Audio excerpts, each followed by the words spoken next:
Welcome to the Creative Warriors Podcast, the female heart and soul of photography. We are welcoming Anushri Kumar. Anushri. Anushri.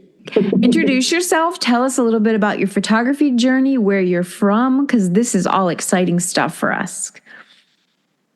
Hi, Welcome. Good evening, Ariel. And thank you for having me over on your podcast. I'm very, very happy to be here. So I'm Anushri Kumar. I'm a portrait photographer and educator based in Johannesburg right now. Being an expat wife, we've been in two continents and 4 countries in the last 10 years. And fortunately for me, I have been able to take my photography with me in this journey. And it has been very, very gratifying to have this part of my life being, as complete as everything else right now. So a little bit about myself. I'm actually an engineer turned photographer. 11 years back, after the birth of my child, actually, I was, I realized that I didn't want to continue my engineering part of life and move into something creative. Awesome. Creative, because that's how, I have always spent my extra and my free moments by being creative in art, by drawing, painting, sketching, whatever you bring to me, even crafts of all kinds. And photography was a natural, decision for me because it brought together not just my art side, but also my science side to things. And that's how the education part happened. And within a year of picking up photography, I tied hands with Canon India and I became a photo mentor for them. And I was there till the time I was in India. I was on board Canon as a photo mentor, as an educator. And then I moved to Dubai. And in Dubai, for 3 years, I was teaching in schools with Canon Dubai, Middle East. And we were teaching children basic photography. And the whole term consisting of all parts of basic photography. And then we moved to Bahrain. This is during COVID. Despite being in COVID, amidst COVID, we still did our photography lessons. And I tied up hands with Fujifilm Bahrain at that time to become the director for photography for the British School of Bahrain. And then finally in 2021, we made this move, which is very big, another continent, Africa. We moved to South Africa. And right now I'm based in Johannesburg. And I continue to pursue my passion of photography and my work as a photographer and educator. Wow, now that is quite a collection of wonderful things to say you have done, working with the big companies. How fun was that? It was a lot of fun. Actually, they really seem big and they are, of course, the biggest giants in photography. But then when you work with them, it doesn't seem so overwhelming. It just seems overwhelming till the time you're not there. But when you're there, you realize how, natural it is in this field to be there and to be getting into the system and teaching what you love so much and to, spread this knowledge about photography. Wow, how wonderful. I love how you were teaching children. That's really neat because I still am. Yeah, that's neat. That's one of the things I have on my to-do list is a local program with some of the young people, just because there's so many things that they can get distracted with. So to give them something that isn't video games and isn't, it's really neat. And most kids have cell phones now, so might as well learn how to use them, right? Yeah, and the best part about children learning photography is the amount of fresh ideas they come up with. It's just us, as I think as we get more and more learned in life, we forget being the kid inside and we forget being joyful and playful with our creative side. And we start putting all these things that we have learned all along on paper and into our work. And it's a very structured thing that comes out of us sometimes. So I feel children just bring out the best in them as well as in us as teachers. That it's just wonderful. I just love teaching children and spreading this joy with them. Yeah, that's beautiful. So, how do you think you have? You've obviously gone lots of paths, but in your own work and in your professional work, I think you had mentioned that you do portrait work, but you also have a passion for nature photography. So, how have you kind of worked through and distilling your vision or your voice or your style? What kind of a process have you gone through to achieve that? Or are you still on that journey? So I feel this journey is, forever going to continue. And, as a portrait photographer, so I started as a portrait photographer in 2012. And, that was, because I had a child and I thought that, he's going to be, I'm going to make the best pictures of him. And I didn't have the gear for it, but I still did what I could. And I wanted to being creative, I wanted to have a year long, scrapbook that I wanted to maintain for him and, present it to him. So, which I actually did. And, it started at that step where I, started work at home. But within a year of doing this, I realized I really love doing this with children, with families. And from then on, my journey as a portrait photographer started. Then moving from one country to another, and now coming to South Africa, it's been a long journey. And, the whole business per se has seen its own ups and downs. And my work has, of course, distilled because now I know a lot more about what I exactly want to click. Because I've gone from a lot many things in one genre, like even in child photography, there's a lot more you can do. It's not just posed portraits or just, like documentary or just events. It's like you can do the whole thing or you can choose what you want to do. So starting in Mumbai, it started with everything children, family, and then it narrowed down to family and little bit of events and in Dubai and Bahrain. And then now in Johannesburg, there are other things that have come into picture. And that has made it mostly family and sometimes children. But, portraits per se, all of it. Like it is generally portraits, but mostly focused on family. I really enjoy doing my family photography. And because I'm a crazy nature person, I think a lot of people know who follow me and who have seen my work, they know that I'm a very, I'm very much into nature. So I have tried to include nature in every way into my photography because it's one of the biggest influencers in my life. And now, after coming to Johannesburg, which is so, so, so abundant in nature, I have included family photography into that part of my life. And that has been one of the biggest joys because I'm able to, bring about a lot of the beauties of families in nature. Yeah, which is And best that of has both been, worlds, right? yes, best of both worlds. And, like the best thing is that as I think I've mentioned it earlier, or I've messaged, I've let you know earlier that for me, for my work part, photography is portrait photography. That's work part of photography. But my passion part of photography is a lot of nature photography. So I, dab into a lot of landscapes and like lots of forms of nature. So that has been my passion part of photography, which I've never ever used it as a work part where I want to earn something. That's not what I want to do. I want to have joy, that joy in my life. I just want to enjoy it. I think that's a beautiful thing that you have an area of. In fact, I just interviewed another photographer who had a similar thing. She did photojournalism for many, many years, and then started doing ICM as her heart work, and now that's what she does even for work. But Wow. it's more educational. But so it's interesting how we kind of will do some things for work, but then we have that heart project or that passion project. I love Yes. that.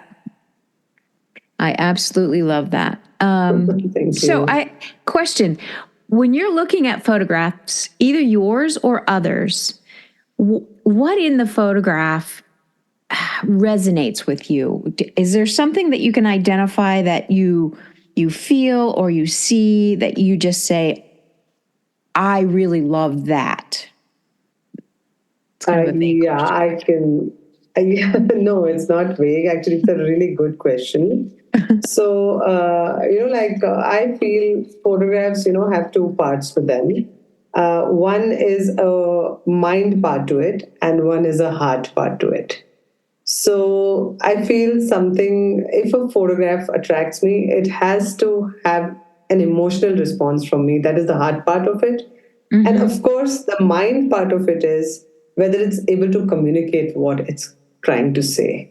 And of course, the technical aspects also matter. So, because I've done photography for so many years, now all these aspects also come to my mind, whether it's technically correct or not.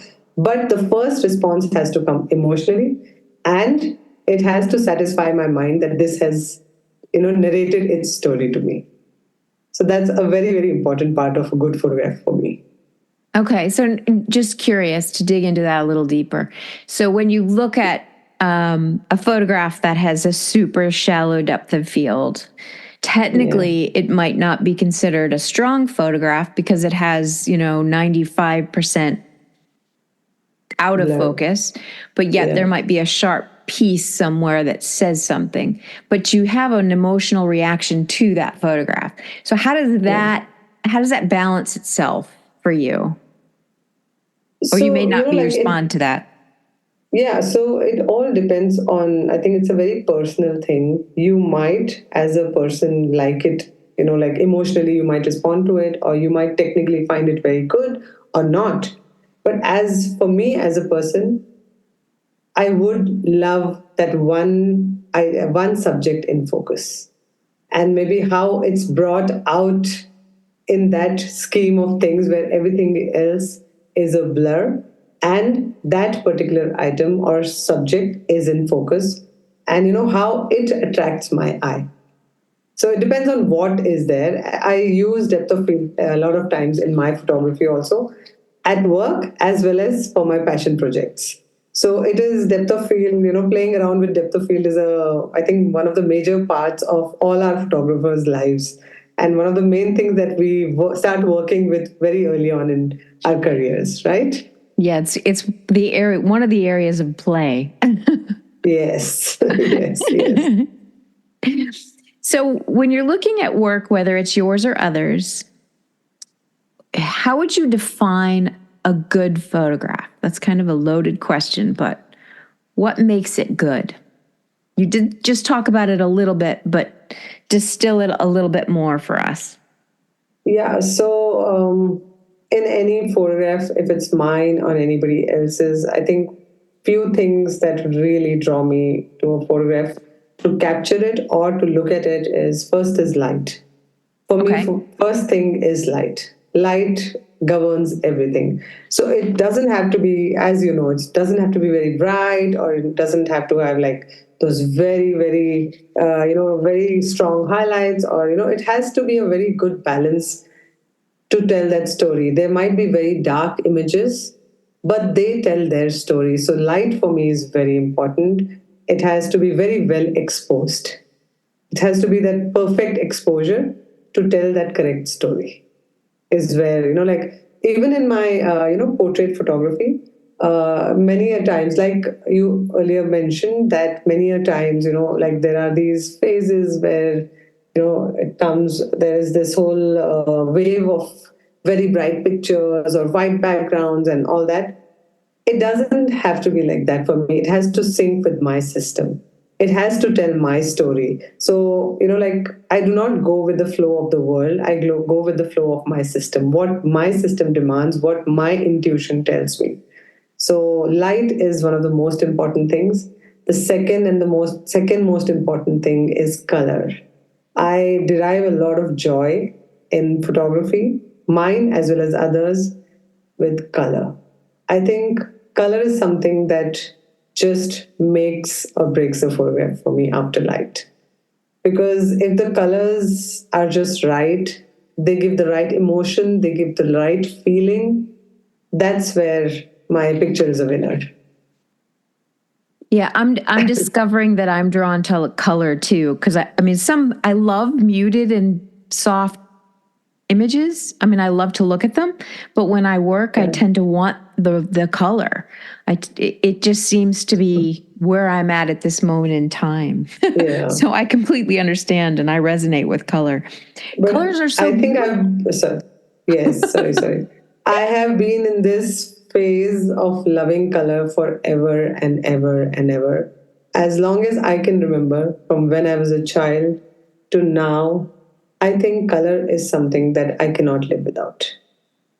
It's something that drives my world around, my house, you know my clothes, my surroundings, everything. And my photography, most of all my photography, is full of color. So when I do portraits also, I try and bring about as much of the natural colors as possible, and include, like, I do a lot of portraits in nature, in the sense that, like, of course we are blessed with nature everywhere in this world, be it India, South Africa, Bahrain, Dubai. Nature in every form is present in these places. So using those elements to make the best of your pictures is what is my job, I feel. Yeah, it's beautiful. Do you feel that just curious, because I know I resonate also with black and white, which is like the opposite, but that's more about contrast and I don't know, emotion. But do you resonate with black and white at all, or does that kind of like not even talk to you? Just curious. It's No, okay it either talks way. to me.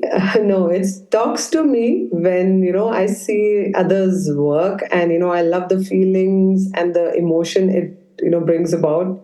The very mysterious emotions sometimes, and, very contrasting kind of images, all those things. It talks to me, but only as a viewer. When Okay. you ask me as a photographer, I have not taken that journey as yet, and maybe I'm not at that phase right now. Maybe I'll get there someday, but as of now, I've not been there. I do not enjoy it. I've tried, like early on, I tried it, but I realized that no, doesn't work for me. Doesn't give me that joy when I'm creating that picture. It's like, nah. I'm sorry, but that's a total no-no for me for now. That's Maybe I'll fine. develop it. Yeah, but I enjoy seeing images, and I've seen so many. So, like one of my first like photographers who I started admiring a lot was Ansel Adams. And Okay. his work is all beautiful, and, like black and white landscapes and everything. I used to love that. But, it never occurred to me that I need to create that. I need to, like, work towards something like that, because black and white as of now is not speaking my language. And it's good that you can recognize that, because then you don't, spend a lot of time trying to do something that's just not resonating with your core Yes, and your heart. You're focusing on what resonates with you. it wasn't. Yes. How have you found this is so you through your journey you were working with Fuji and Canon and Canon in two different places, but how have you found those, like, how did you get to those places? How did you find the audience that led you to those experiences? Okay. So like the first step was Canon India. So I was based in Mumbai, and it's so funny that sometimes like just these small things click, and it's such a good story in my life, and I always remember this. So I used to buy my camera gear from a certain shop in Mumbai. And I happened to be there to buy my second camera. And I was speaking to this guy, and I was like, you know what, I want this and this and this. And I was always a Canon user. And then while speaking to me, he's like, have you ever tried teaching? And I was like, no. And he's like, would you give it a try? I was like, okay. And yeah, so the background here was that I was a technical teacher when I was, like in my mechanical engineering job. And it came very naturally to me to say yes. And I think photography is a very technical field. So when he said that, I was like, yeah, I don't mind giving it a try. And he connected me to the people in the Canon training department, and they got in touch with me. I met them, and they asked me to do a trial training. And I was actually in the US at that time for vacation, and I prepared for that training while on vacation. And the moment I was back, I gave that training. It was an 8 hour training, and it went really well. And the next day, I was on board Canon India. So it is actually, for me, it's one of the biggest achievements for me because I was just out of my engineering job, and getting into Canon India and starting to teach over there was one of my biggest achievements. Although I don't give myself so much credit for it, but still, I think while talking to you now, I'm feeling so happy about it. I would feel happy about it. I think that's a major achievement when you can work with any of the companies that are bigger because they see something. They see something in Yes. you and in your work that was, worthy. And I think that's worth celebrating. And we tend to be critical of ourselves. I could hear that in the way you responded in that. But how have It was something I was.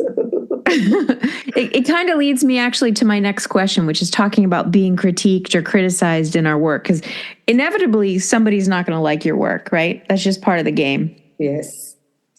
How Yes, have you true. personally, you obviously have been celebrated by many, but then you get those few or those extra verbal people who aren't so kind. How has that affected you, or has it not affected you? What was your experience with that part of photography? I guess that is a very important part of our journey, being critiqued and, like being kind of, pinpointed upon for some things that maybe like missed out, or, like you misstepped on.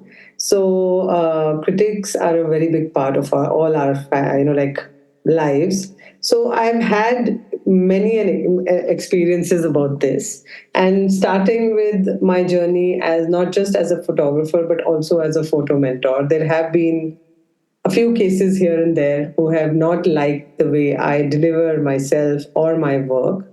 But I guess you have to take it with a pinch of salt, because not everybody loves what you present to the world. So as a brand, so my work, Who's and Cuddles Photography, as a brand, has always been about photographing portraits, children, family. And, the tagline says it all. It says, capturing your miracle now and forever.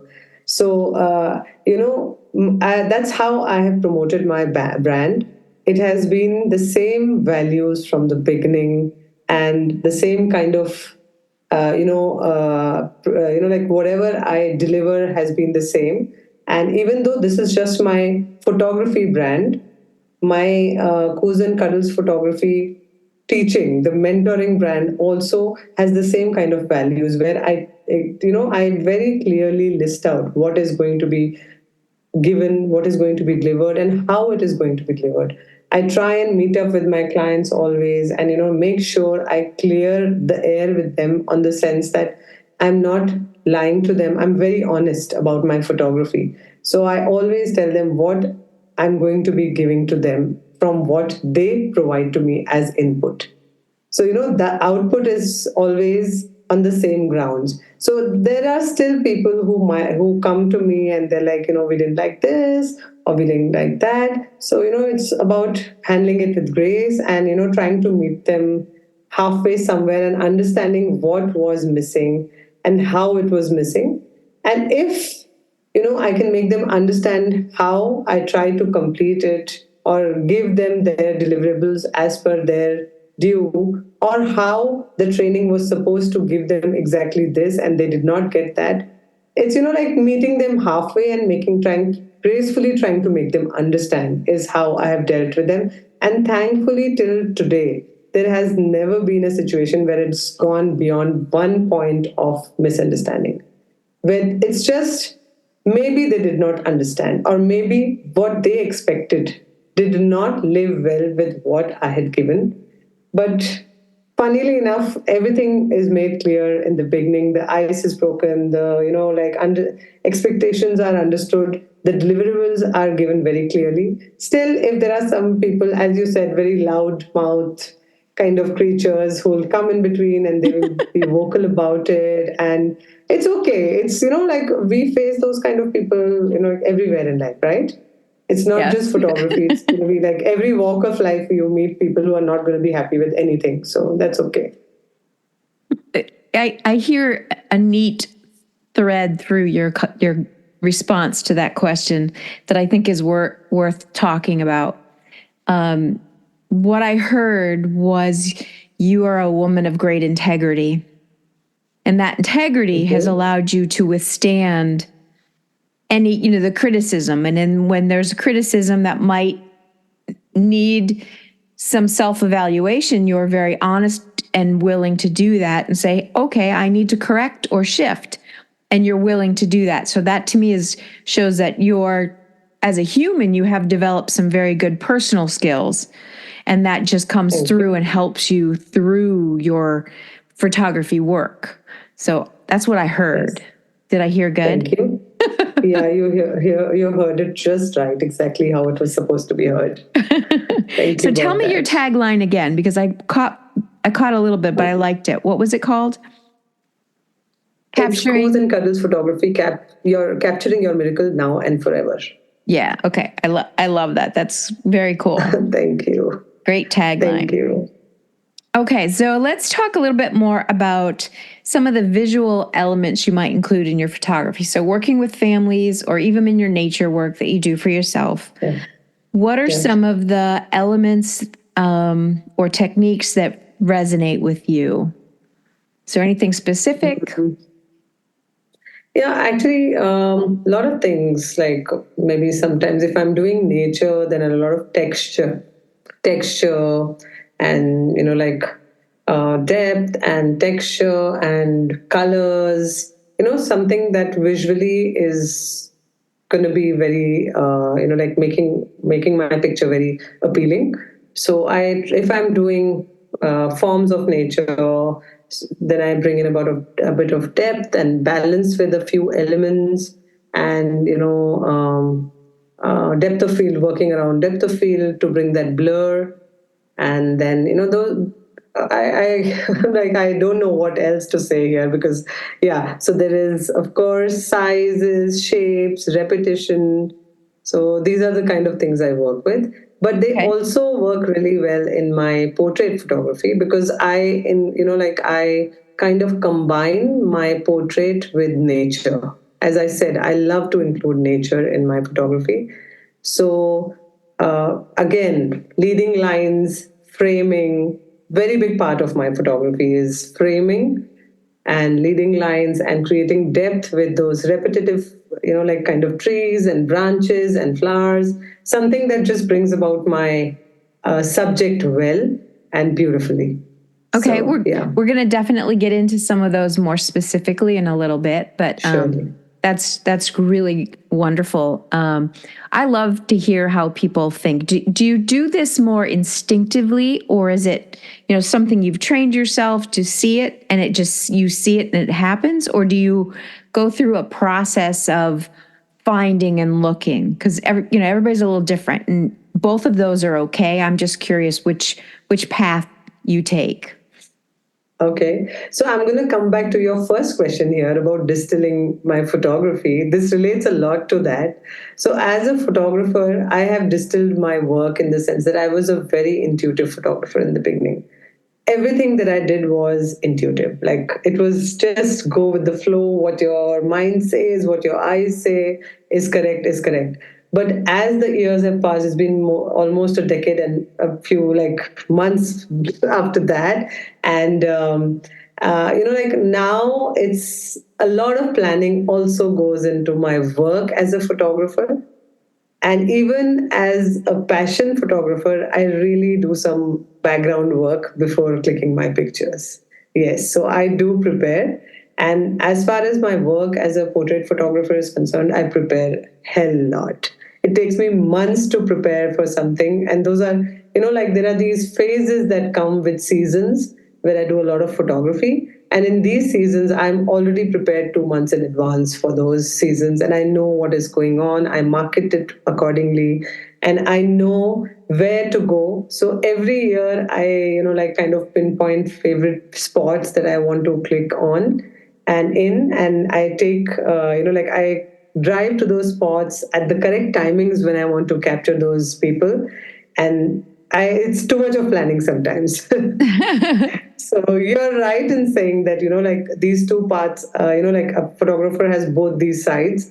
And I think I was earlier more of intuitive and no planning, and now I've become more of a planner. And intuitive, of course, as the flow happens in a photo shoot, sometimes you start with something, but a moment can change everything. Your Yes, intuition can absolutely. tell you that this is not going to be like this. I'm going to be framing it like this. So, like placement of my subjects and moving them around and how to make them, like I have to pose them because I'm, kind of clicking them in nature. It cannot be candid always. Yeah, and they I'm don't doing know. family portraits. And most people have some, they getting in front of a camera is not their favorite place Yes, to be. So there's not at all. apprehension. They give you all those fake looks and So the funny thing is, this has happened so many times in my photography. This is exactly last year, December.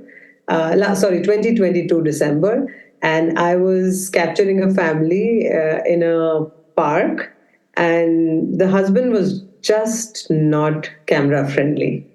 And it took me half an hour of talking to him and relating to him and, getting his, like favorite things out while speaking to me for him to calm down and for him to relax with me as a friend more than a photographer.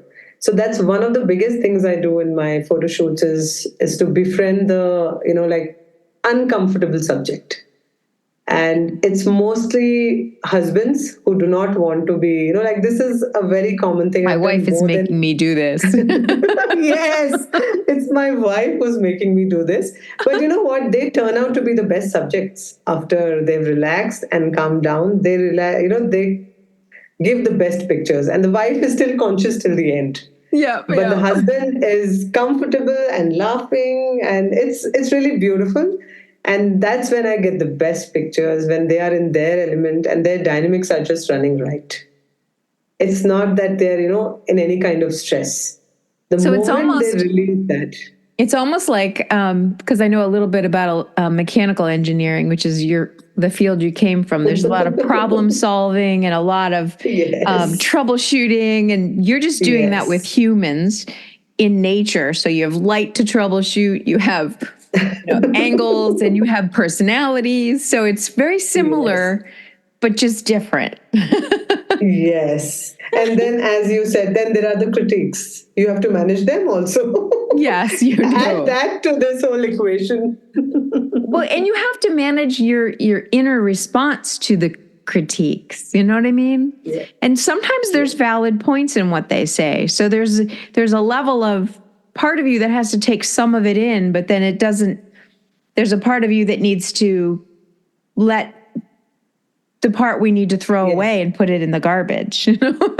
Yeah, so I think it's, you have to filter it all out. And Yes, I feel if there are no critiques, you'll never grow as a person. exactly. And Exactly. that's how it is. That's how the world is. So if there is a person critiquing you and, somebody is questioning the way you did what you did, you have to question yourself and see whether, he's right or wrong, the balance in his correct and right, correct and wrong statements, and what you can pick and choose to grow and what you can let go. That filter is very important, and that's why I said very, you have to handle it very gracefully.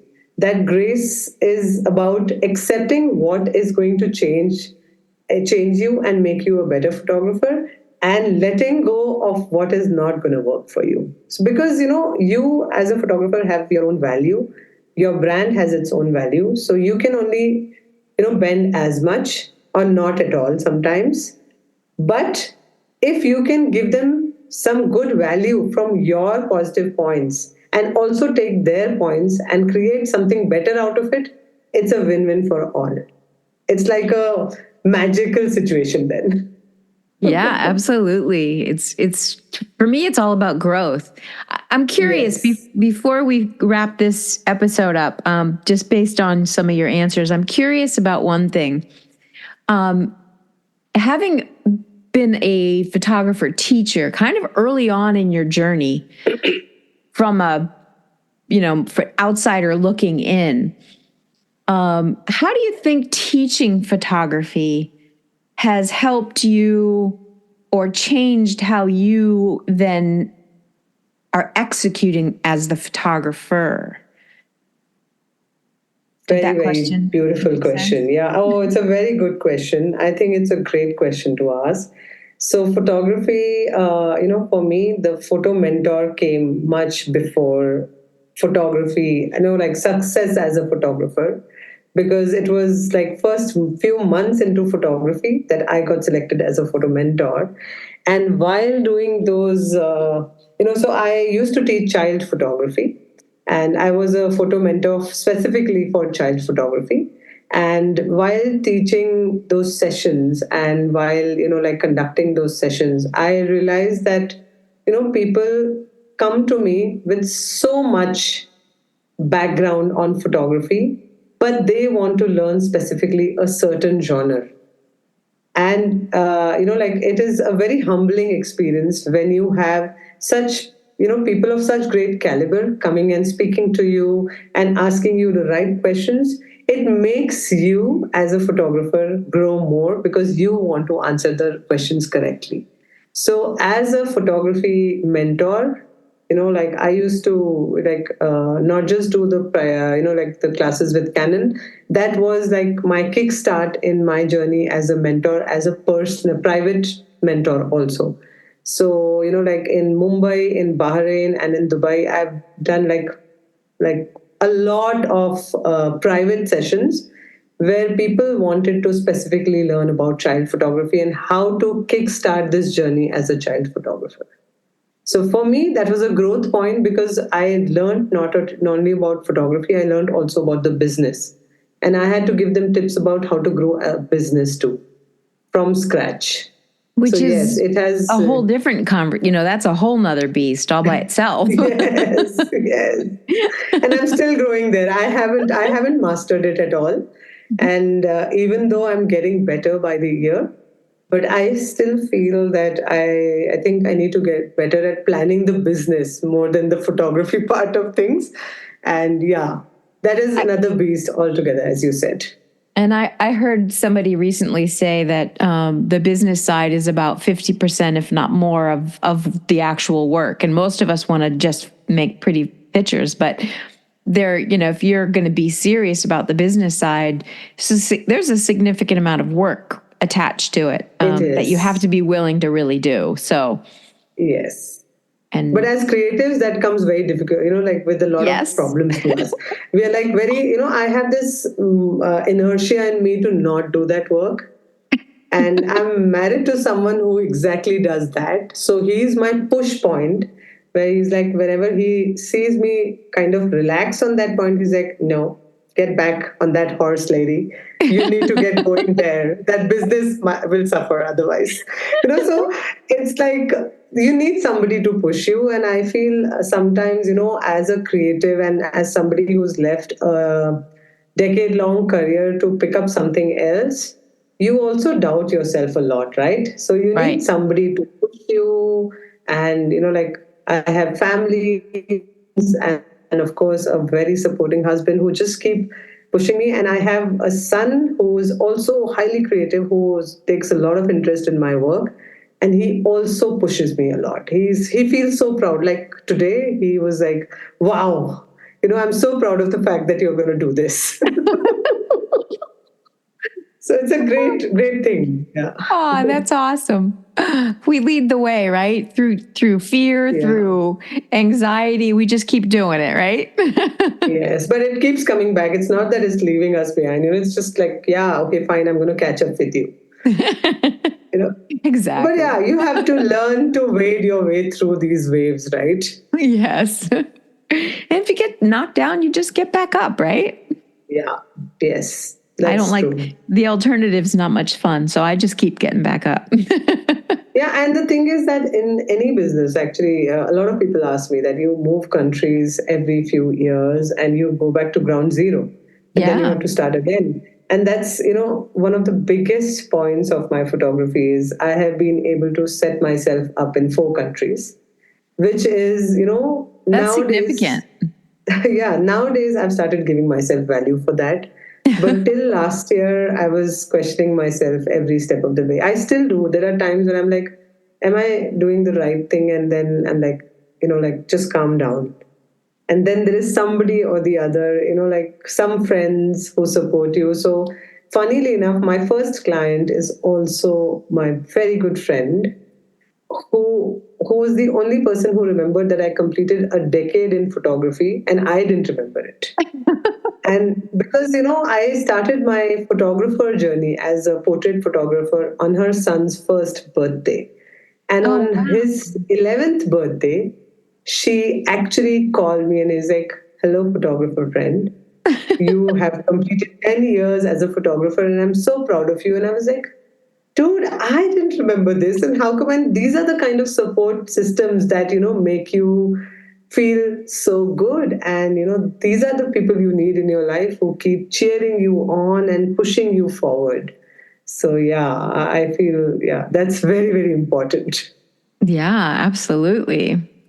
All right. Well, let's wrap this episode up. And next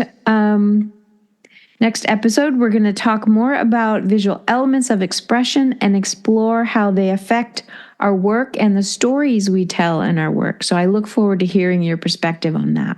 Remember to subscribe or follow the Creative Warriors on your favorite podcast platform so you never miss an episode. If you have any thoughts, suggestions, or questions, please don't hesitate to reach out to me at arielfaithphotography.com.